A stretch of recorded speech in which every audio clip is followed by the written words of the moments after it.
జై శ్రీరామ్. శ్రీమాత్రే నమః. శ్రీ గురుభ్యో నమః. 2024 సంవత్సరం ఏప్రిల్ మాసం వారఫలాలు. ఏప్రిల్ 14 నుంచి ఏప్రిల్ 20వ తారీఖు వరకు కూడా ఈ వారం యొక్క వారఫలాలు ద్వాదశ రాశుల వాళ్ళకి తెలుసుకుందాము. గోచర గ్రహస్థితుల సంచారం. కాలపురుషుడు కుండలిలో ప్రథమ రాశి అయిన మేషరాశిలో గురువు మరియు రాహువు గురుదేవుడు రాహుదేవుడు వీళ్ళిద్దరూ కూడా కలిసి సంచారం చేస్తూ ఉన్నారు. కన్యారాశిలో కేతుదేవుడు సంచారం జరుగుతూ ఉంది. కుంభరాశిలో కుజశనుల సంచారం జరుగుతూ ఉంది. ఆఖరిదైన మీనరాశిలో రవి బుధుడు శుక్రుడు వీళ్ళ ముగ్గురు సంచారము ఆఖరిదైన మీనరాశిలో జరుగుతూ ఉంది. గోచర గ్రహస్థితుల రీత్యా చంద్రుడు మనకి ఈ వారం మిథున రాశి నుంచి ఈ వారం అంతా మిథున రాశి, కర్కాటక రాశి, సింహరాశి ఈ 3 రాశుల్లో ఆయన ట్రాన్సిట్ ఉంటుంది ఈ వారము. ఈ గోచర గ్రహస్థితుల రీత్యా ఈ వారము ద్వాదశ రాశుల వాళ్ళకి ఎలాంటి ఫలితాలు ఉంటాయి తదితర విషయాలని మనం తెలుసుకుందాం. గోచర గ్రహస్థితులు ద్వాదశ రాశుల వాళ్ళకి ఫలితాలు తెలుసుకోవడానికి ముందుగా ఈ వారం విశేష అంశం గోచర గ్రహస్థితుల్లో ఒకటి చోటు చేసుకుంది. అదేంటంటే ఈ వారం ప్రథమమైన రోజు అంటే ఆదివారం పూటే సూర్యనారాయణమూర్తి మేషరాశిలోకి వచ్చారు. మేషరాశి అంటేనే ఆయనకి వచ్చేస్తానము. అక్కడ పైగా గురు భగవానుడితోటి కూడి సంచారం జరుగుతుంది. ఇది చాలా అంటే చాలా మంచి ట్రాన్సిట్, మంచి గోచర గ్రహస్థితి, అద్భుతమైన గోచర గ్రహస్థితి అని చెప్పచ్చు. కారణం ఏంటంటే గురు భగవానుడు మేషరాశిలో ఉండగా సూర్యనారాయణమూర్తి రావడము. సూర్యనారాయణమూర్తి మేషరాశిలో ప్రతి సంవత్సరం ఒకసారి వస్తూ ఉంటారు. కానీ ఆయన అసలు మేషరాశిలోకి అడుగుపెట్టడమే చాలా ఉత్తమం అనుకుంటే, అందులో ఇప్పుడు గురు భగవానుడు అక్కడ ఉన్నప్పుడు ఆయన అడుగు పెట్టడం అంటే మామూలు కాదండి. ఆధ్యాత్మిక రంగంలో ఉన్న వాళ్ళకి చాలా స్ట్రాంగ్ అవుతుంది. ఇప్పుడు ఈ ట్రాన్సిట్ చాలా మంచి స్ట్రాంగ్నెస్ ఇస్తుంది. మీరు దేవాదాయ ధర్మాదాయ శాఖల్లో పనిచేస్తూ ఉన్న వాళ్ళైనా, మీ పేరు మీద ఏమైనా గుళ్ళు ఉన్నా, మీ పెద్దలు ఏమైనా గుళ్ళు కట్టించున్నా, మీరేమన్నా దేవాలయాలు కన్స్ట్రక్షన్ చేస్తూ ఉన్నా, లేదా ఇదివరకు కాలంలో మీరు దేవాలయాల అభివృద్ధికి, దేవాలయాల సంక్షేమానికి ఏమన్నా డొనేట్ చేస్తున్నా, మీ దగ్గర డబ్బులు లేవు అసలు డొనేట్ చేయడానికి, కానీ మీరు దేవాలయానికి వెళ్ళినప్పుడు భక్తితో భగవంతుని దండం పెట్టుకున్నారు, దేవాలయంలో ఏమన్నా అన్క్లీన్లీగా ఉంటే ఉడతా భక్తిగా మీరు క్లీన్ చేయడం, అంటే ఎక్కడన్నా పూలు కనిపించినా, లేదంటే ఏవైనా గ్లాసులు అలా పడేసి ఉంటే మీవి కాకపోయినా మీరు సంశయించకుండా ఎలాంటి నామోషి చెందకుండా తీసి డస్ట్బిన్లో వేయడము, ఇలాంటివి మీరు చేసి ఉంటే, పూలైతే ఎవరు తొక్కని ప్రదేశంలో వేసి ఉండడము, మీరు ఒక ట్రస్టీగా ఉన్న గురుస్థానంలో మీరు ఉంటే, అంటే మీరు ప్రవచనాలు చెప్పే భాగవతోత్తములు అయినా మీరు, అలాగే చాలామంది ధర్మ సందేహాలు తీర్చే వృత్తిలో ఉన్నా, అలాగే మీరు టీచింగ్ ఫీల్డ్స్లో ఉంటే, అధ్యాపకులుగా ఉన్నా సరే, లేదా మన వేద కళల్ని అభ్యసింపచేసే వృత్తుల్లో ఉన్నా కూడా, అంటే సంగీతం నేర్పించేవాళ్ళు కావచ్చు, నృత్యం నేర్పించేవాళ్ళు, సంగీత వాయిద్యాలు నేర్పించే వాళ్ళు అవ్వచ్చు, మీరు ఆస్ట్రాలజర్స్, వాస్తుకు సంబంధించిన వాళ్ళు, ఇలా మీరు ఏ వృత్తిలో ఉన్నా, గురు భగవానుడికి సంబంధించిన లైబ్రరీస్లో పనిచేసేవాళ్ళు, ఇలాగా ఏ వృత్తిలో ఇప్పుడు మనం తెలుసుకున్న ఎందులో మీరు ఉన్నా కూడా చాలా బలోపేతం చేయబోతున్నారు. మీ జన్మకుండలి ఎలా ఉన్నా సరే ఇది చాలా మంచి బ్లెస్సింగ్స్ని మీకు అందజేస్తూ ఉంది. మామూలు బ్లెస్సింగ్స్ కాదు. గురు భగవానుడు మేషరాశిలో ఉంటూ మళ్ళీ 12 సంవత్సరాల వరకు ఆయన మేషరాశిలోకి రాడు. ప్రతి సంవత్సరం సూర్యనారాయణమూర్తి మేషరాశిలోకి వస్తాడు. కానీ గురు భగవానుడు మేలో మనకి ఇక్కడి నుంచి వెళ్ళిపోతున్నాడు. మనకి మేలో మేషరాశి నుంచి వృషభ రాశిలోకి వెళ్ళిపోతున్నాడు. మళ్ళీ ఆయన తిరిగి మేషరాశిలోకి రావడానికి 12 సంవత్సరాలు చక్కగా పడుతుంది. ఈ 12 సంవత్సరాలకి సరిపడా వరాన్ని వీళ్ళిద్దరూ మనకి అందరికీ కూడా ప్రసాదించబోతూ ఉన్నారు. ప్రత్యేకించి ఇప్పుడు మనం తెలుసుకున్న ఈ సంబంధిత రంగాల్లో ఉన్న వాళ్ళకి బ్లెస్సింగ్స్ చాలా ఎక్కువగా ఉన్నాయి మిగతా వాళ్ళతో కంపేర్ చేస్తే. అయితే మరి మిగతా వాళ్ళ మాట ఏంటి అంటే, మిగతా వాళ్ళకి కూడా ఈ బ్లెస్సింగ్స్ రావడానికి మనం ఒక పరిహారం చేద్దాం. అంటే ఇప్పుడు మనం తెలుసుకున్న వాళ్ళు ఇప్పుడు మనం తెలుసుకున్న రంగాల్లో ఉన్న వాళ్ళు ఈ పరిహారం చేసుకుంటే ఇంకా మంచిది. అలా లేని వాళ్ళు కూడా, ఇప్పుడు మనం తెలుసుకున్న రంగంలో లేని వాళ్ళు కూడా రవి గురువుల సంయోగం వల్ల ప్లస్ని యాక్టివేట్ చేసుకోవడానికి, అది చాలా మంచి యోగం అనే చెప్పాలి. రవి గురువుల సంయోగము దీన్ని యాక్టివేట్ చేసుకోవడానికి మంచి, అంటే మీరు స్పిరిచువాలిటీలో ఉన్నా కూడా, ఇప్పుడు జనరల్గా మీకు మీరే ఒక సాధన చేస్తూ ఉన్నా కూడా రవి గురువులు మీకు శుభాన్ని చేకూరుస్తారు. మీరు కూడా మనం తెలుసుకున్న మొదట కోవలోకి వస్తారు. అంటే మనం గురుస్థానంలో ఉన్న వాళ్ళని చెప్పుకున్నాం కదా, కన్స్ట్రక్షన్స్, దేవాలయాలు ఇలాంటి వాటిల్లోకి మీరు కూడా చేరుతారు. మీ అందరికీ కూడా అంటే ఈ స్థానంలో ఉన్న అందరికీ కూడా చాలా మంచి రిజల్ట్స్ గురువు మరియు సూర్యనారాయణమూర్తి దయ వల్ల రాబోతూ ఉన్నాయి. ఆ ఫలితాలు ఒక్కొక్క రాశి వాళ్ళకి ఏమేమి జరుగుతాయి అన్న విషయాన్ని మనం ఇప్పుడు పరిశీలిద్దాము. అయితే ఒక విషయాన్ని మర్చిపోకండి, మనం రెమెడీ చేసుకోవడం మటుకు చాలా ముఖ్యము. ఎందుకంటే మీరు రాబోయే కొన్ని సంవత్సరాల వరకు దీన్ని ఒడిసి పట్టుకొని ఉండాలంటే కనుక డెఫినెట్గా రెమెడీ చేసుకుంటేనే దీన్ని ఒడిసి పట్టుకొని ఉండగలుగుతారు. అదర్వైజ్ ఇప్పుడు గోచారం ప్రసాదించేది ప్రసాదిస్తుంది. ఇప్పుడు మనకి వర్షం పడుతుంది, అన్ని వర్షం నీటిని నిల్వ చేసుకుంటే మనకి వాటర్ నిల్వలు ఉంటే కనుక తర్వాత మనకి వర్షాలు సంవత్సరం అంతా ఉపయోగపడతాయి. ఇలా 12 సంవత్సరాలు మనకి సమృద్ధిగా మన జీవితంలో ఏ లోటు లేకుండా సాగాలి అంటే కనుక ఈ వారం నుంచి చాలా కీ ఫ్యాక్టర్స్ ఉంటాయి. అందులో మనం ఇప్పటికీ క్రోధినామ సంవత్సరంలోకి అడుగుపెట్టేసాము. సో మనకి సంవత్సరం మొదట్లో కొన్ని శుభక్రతువులు చేయడం వల్ల చాలా మంచి ఫలితాలు వస్తాయి.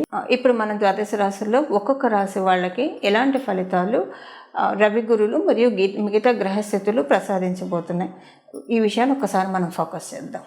సింహరాశిలో పుట్టిన వాళ్ళకి ఈ వారం యొక్క గోచార గ్రహస్థితులు. మీ రాష్ట్రాధిపతి ఉచ్చ స్థానంలో ఉన్నాడు, మేషరాశిలో ఉచ్చ స్థానంలో ఉన్నాడు. అక్కడ గురు భగవానుడు మీకు పంచమాధిపతి అయిన గురు భగవానుడితోటి కూడి నవమ స్థానంలో సంచారం చేస్తూ ఉన్నారు. శుక్ర భగవానుడు ఆశీస్సులు ఇప్పుడు చక్కగా ఉన్నాయి. ఇంకా ఒక రకంగా చెప్పాలంటే డోర్వేస్ ఫర్ ఫార్చ్యూన్స్ స్టార్ట్ అయ్యాయని చెప్పాలి సింహరాశి వాళ్ళందరికీ కూడా. ద్వాదశ రాశుల వాళ్ళకి కూడా నిజంగానే గేట్వేస్ ఫర్ ఫార్చ్యూన్స్ అనే చెప్పాలి. ఎందుకంటే దేశకాలమాన పరిస్థితులు కూడా బాగుంటేనే మనందరికీ బాగుంటుంది. ఇప్పుడు చూడండి, కోవిడ్ టైంలో బాగున్న వాళ్ళు, ఆర్థికంగా ఉన్నవాళ్ళు, లేని వాళ్ళు అందరూ కూడా ఏదో ఒక రకంగా ఎఫెక్ట్ అయ్యారు కదా. సో మన చుట్టూ ఉన్న వాళ్ళ పరిస్థితులు బాగుంటాయి, మన దేశమాన కాల పరిస్థితులు బాగుంటాయి, తద్వారా మనకి కూడా బాగుంటుంది. అలా మీకు ఈసారి మీ రాష్ట్రాధిపతి అందరికీ వరాలను అందిస్తూ ఉన్నారు. మీ రాష్ట్రాధిపతి నవమ స్థానంలో సంచారము పూర్వజన్మలో మీరు చేసిన శుభ ఫలితాలని తెరలేపే విధంగా కర్టన్ రైజర్గా ఇప్పుడు ఈ సంచారం ఉంటుంది, గురు భగవానుడితోటి కూడిన సంచారము. అలాగే ఈ జన్మలో కూడా మీరు చేసిన సుకృతాలు ఏవైతే ఉన్నాయో వాటి తాలూకు ఫలితాలు ఇప్పుడు ఏంటంటే డెస్టినీ తీసుకొని వచ్చింది. చాక్లెట్లు అంటే నేను జనరల్గా చెప్తున్నాను, డిస్ట్రిబ్యూట్ చేయడానికి, ఫలాన్ని డిస్ట్రిబ్యూట్ చేయడానికి.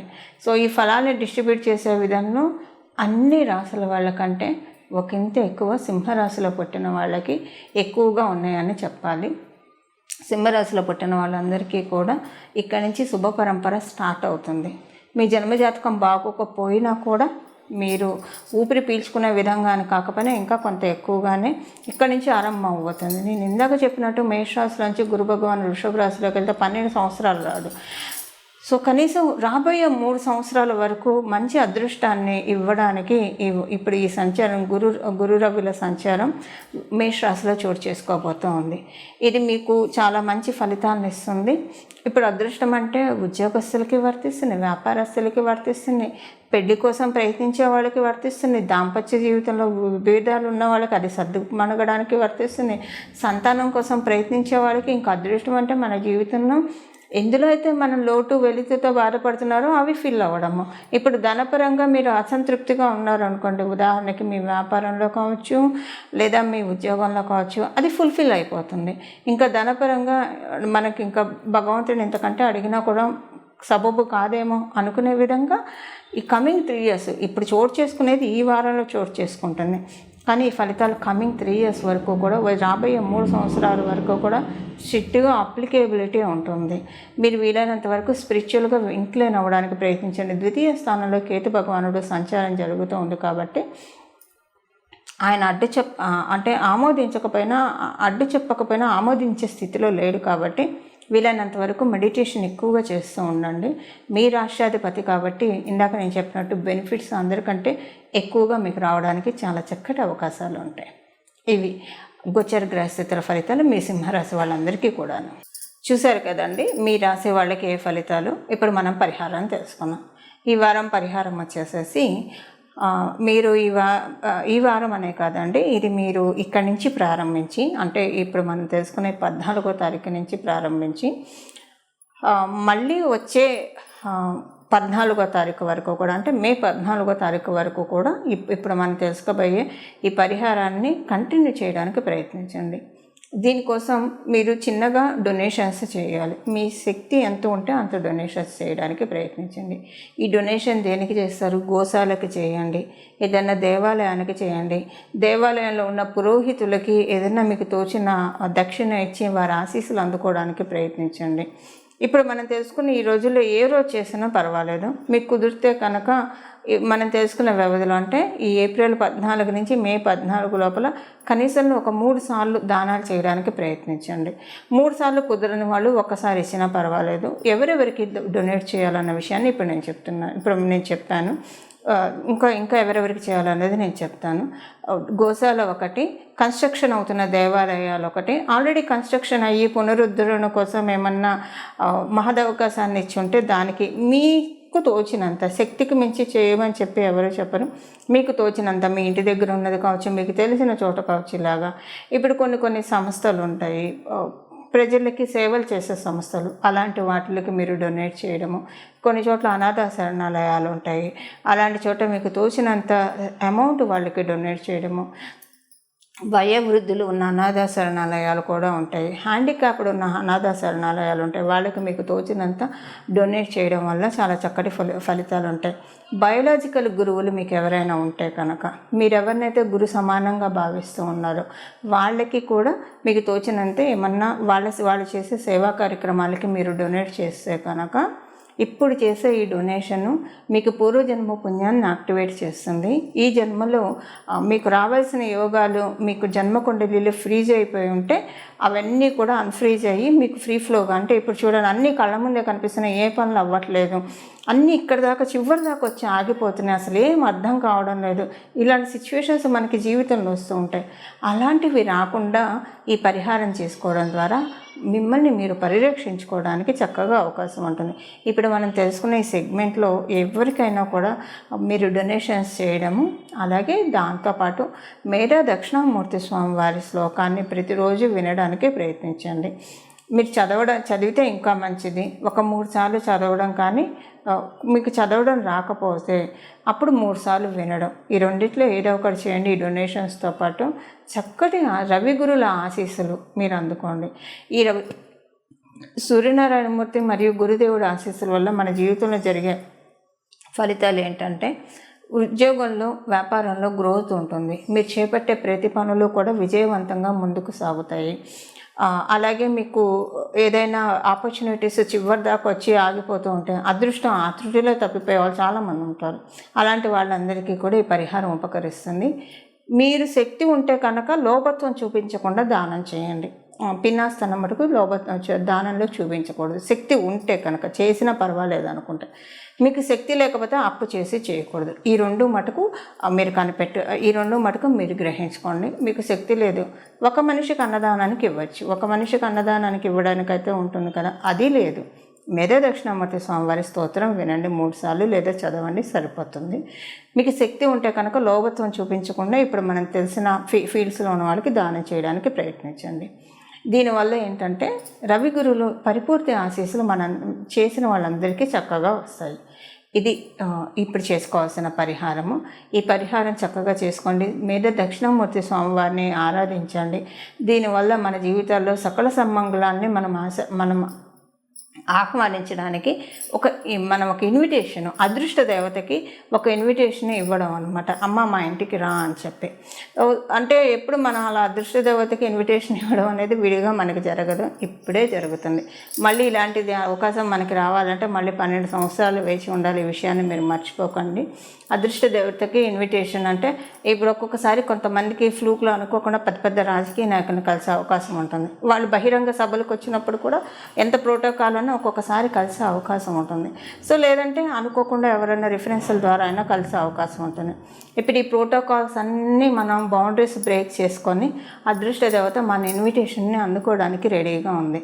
సో ఎవరెవరు ఇన్విటేషన్ కార్డ్ అంటే ఇప్పుడు మనం చెప్పిన పరిహారాలు చేసుకోవడం వల్ల ఇన్విటేషన్ కార్డు మీరు ఇచ్చినట్లు, అమ్మ మా జీవితాల్లోకి రా అమ్మ అని చెప్పి సో ఎవరెవరైతే అదృష్టం కోరుకుంటారో ఈ పరిహారాలు చేసుకోండి. చక్కగా అదృష్ట దేవతని మీ ఇంటికి ఆహ్వానించండి పూర్ణ కుంభ స్వాగతంతో.